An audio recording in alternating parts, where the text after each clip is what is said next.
تو زوجہ ازدواج سے کردار کا تعین نہیں ہوتا، ہر ایک کا انفرادی کردار ہوتا ہے۔ اور وقت نے یہ دیکھا کہ ایسی مصلحتیں پیش نظر تھی اور ایسا کردار جناب اسماء بنت امیس نے اس گھر میں جا کے ادا کیا جو گھر مخالف آ گیا جناب فاطمہ کا۔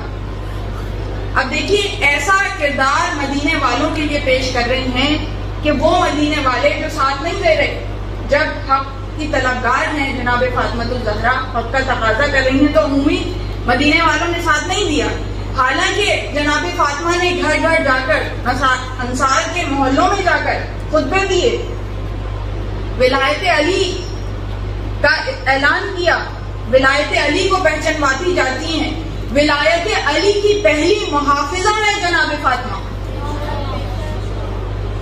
تو خطبے دیے، پہچانوایا، علی کو نہیں پہچانتے مجھے تو پہچانتے ہو، اور جا کے دربار میں حق کا سوال کیا۔ کتنے مدینے والوں نے ساتھ دیا؟ وہاں پہ اسماء بنت امیس کا کردار مثالی ہے کہ حجت کو تمام کر رہی ہیں کہ تمہارے لیے تو بہت آسان ہے کہ تم رسول کی بیٹی کا ساتھ دو، تم تو آزاد ہو، میں دیکھو میں اس گھر میں ہوں، ان کی زوجیت میں ہوں، اس کے باوجود جب حق کے لیے آواز بلند کرنے کا موقع آیا تو اسماء بنت امیس سب سے آگے تھی، فاطمہ کے حق میں جا کے دربار میں گواہی دی۔ اب آپ دیکھیے مخالف کا کردار کتنا کمزور کر دیا اسماء بنت امیس نے، کتنا کمزور کر دیا کہ بھائی جو اس وقت خلافت کے تخت پر بیٹھا ہے اس کی تو اپنی گھر والی، اپنی بیوی آ کے جو دعوے دار ہے ان کے حق میں گواہی دے رہی ہے، جو دعوے دار ہے ان کے حق میں گواہی دے رہی ہے، تو ان کا کیس کتنا ویک کر دیا،